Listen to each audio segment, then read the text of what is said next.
আসসালামু আলাইকুম সুপ্রিয় শিক্ষার্থীরা, আমি 2026 সালে তৃতীয় শ্রেণীর প্রাথমিক গণিত বইয়ের অধ্যায় 3 পৃষ্ঠা 36-এর 4, 5, 6, 7 নং অঙ্কের সমাধান করব। চলো তাহলে আমরা প্রথমে 4 নং অঙ্কের সমাধান করি। 4 নং অঙ্কে বলা আছে, হাসান সাহেব বই মেলায় প্রথম দিন 5,600 টাকা এবং দ্বিতীয় দিন 6,385 টাকার বই বিক্রি করেন। দ্বিতীয় দিন তিনি কত টাকার বই বেশি বিক্রি করেন? অর্থাৎ দ্বিতীয় দিন তিনি বই বিক্রি বেশি করছেন। তাহলে আমরা কি করব, দ্বিতীয় দিনের যে বই বিক্রির টাকাটা আছে এই টাকা থেকে আমরা প্রথম দিনে বই বিক্রির টাকাটা বাদ দিলেই কত টাকা বেশি বিক্রি করেন সেটা বের হবে। চলো আমরা 4 নং অঙ্কের সমাধান করি। 4 নং অঙ্কের সমাধান করব। তাহলে লিখব, দ্বিতীয় দিন বিক্রি করেন, দ্বিতীয়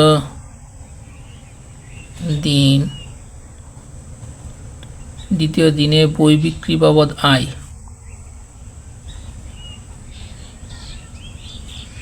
বিক্রি বাবদ আয়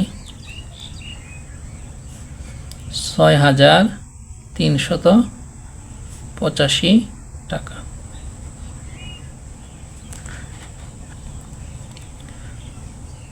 প্রথম দিনে বই বিক্রি বাবদ আয় 5,620 টাকা। এখন কত বেশি, তাহলে আমরা কি করব, বিয়োগ করব। তাহলে আমরা লিখব, দ্বিতীয় দিন বেশি বিক্রি করেন। সুতরাং দ্বিতীয়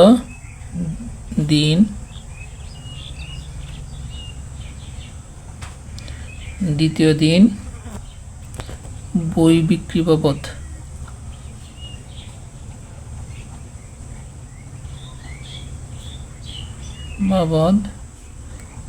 বেশি, বিক্রি বাবদ বেশি কত টাকা হয়?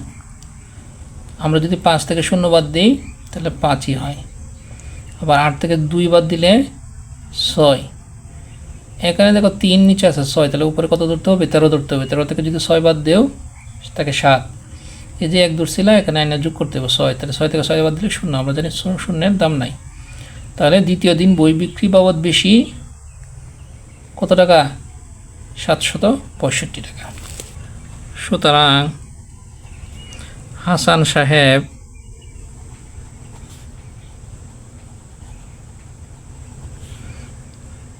বই মেলায়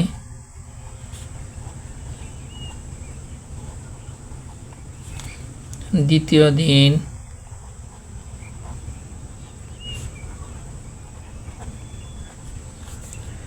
বই বিক্রি বাবদ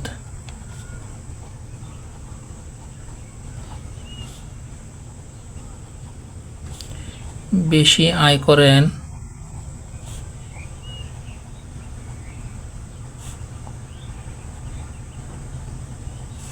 765 টাকা।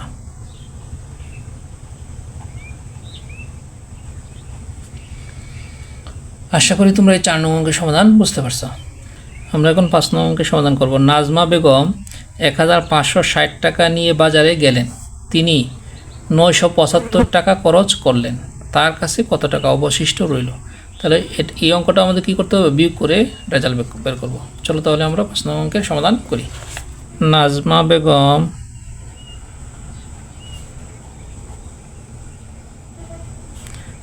বাজারে নিয়ে গেলেন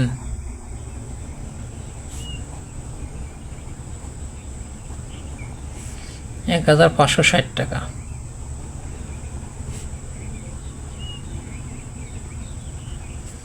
তাহলে নাজমা বেগম বাজারে নিয়ে গেলেন 1,560 টাকা। তিনি খরচ করলেন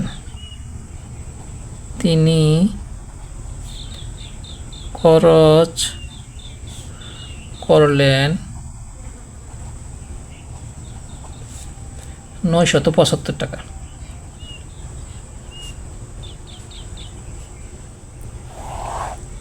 এখন কথা হচ্ছে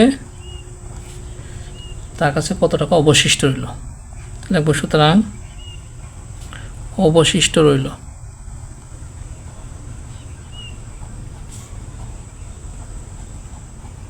অবশিষ্ট মানে হচ্ছে বিয়োগ। তাহলে 10 থেকে যদি 5 বাদ দিই তাহলে থাকে 5, কারণ হচ্ছে উপরে একটা ছোটো সংখ্যা, এর জন্য আমরা 10 ধরছি। এই যে 10 ধরছিলাম এখানে এনে যোগ করবো, তাহলে 8, তাহলে উপরেটা আবার ছোটো, এটাকে 16 ধরবো, তাহলে 16, তাহলে 16 থেকে যদি 8 বাদ দিই তাকে কত 8।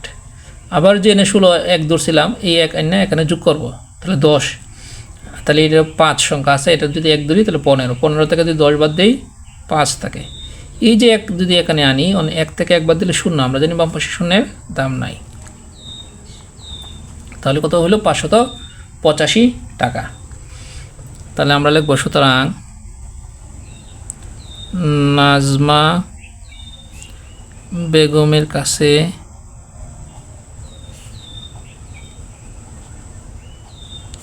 অবশিষ্ট রইল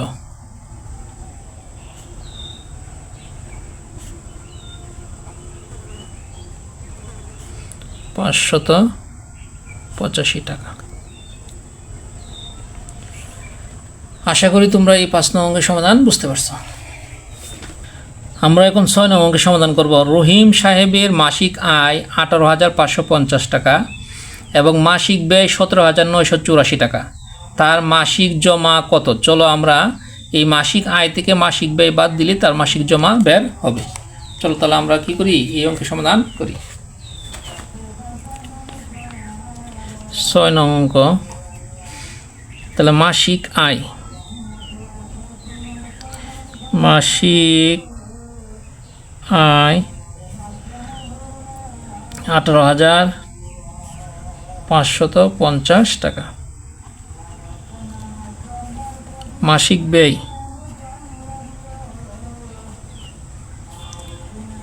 মাসিক ব্যয় 17,984, 17,984 টাকা। মাসিক জমা, তাহলে কী করবো, বিয়োগ করবো, মাসিক জমা। উপরে যেহেতু শূন্য আছে তাহলে 10 ধরবো, 10 থেকে যদি 4 বাদ দিই তাকে 6, আবার 1 আইনে যোগ করলাম 9, আবার এটা উপরে সংখ্যাটা ছোটো থাকলে আমাদের কী করতে হবে, মনে মনে 1 ধরতে হবে। তাহলে 15 থেকে যদি 9 বাদ দিই তাকে 6, আবার 1 আনলাম 10, এটা যদি 15 ধরি, 15 থেকে 10 বাদ দিলে তাকে 5, 1 আইনে যোগ করলাম 8, 8 থেকে 8 বাদ দিলে 0, 1 থেকে 1 বাদ দিলে 0, তাহলে কত টাকা জমা, মাসিক জমা 566 টাকা। তাহলে আমরা এখন লিখব সুতরাং রহিম সাহেবের, রহিম সাহেবের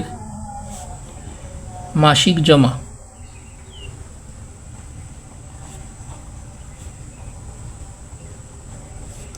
566 টাকা। আশা করি তোমরা এই 6 নং অঙ্কের সমাধান বুঝতে পারছো। আমরা এখন 7 নং অঙ্কের সমাধান করব। লিমার 3,470 টাকা আছে এবং রাহুলের 2,645 টাকা আছে। লিমার কত টাকা বেশি আছে? তাহলে আমরা কি করব, এই লিমার টাকা থেকে রাহুলের টাকা বিয়োগ করলে লিমার কত টাকা বেশি আছে সেটা বের হবে। 7, আমরা লিখব লিমার কাছে আছে, লিমার কাছে আছে, লিমার কাছে আছে 3,470 টাকা, 3,470 টাকা। রাহুলের কাছে আছে, রাহুলের কাছে আছে, রাহুলের কাছে আছে হলো 2,645 টাকা, 2,645 টাকা। তাহলে লিমার কত টাকা বেশি আছে আমরা বিয়োগ করলে এবারে তাহলে লিখবো সুতরাং লিমার বেশি আছে।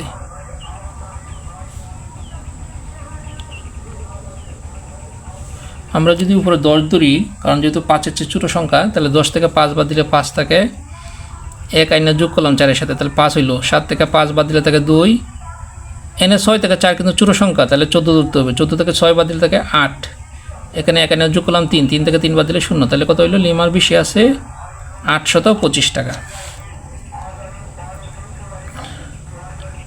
সুতরাং লিমার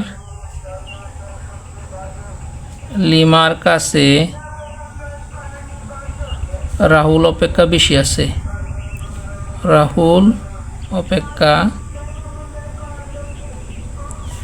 বেশি আছে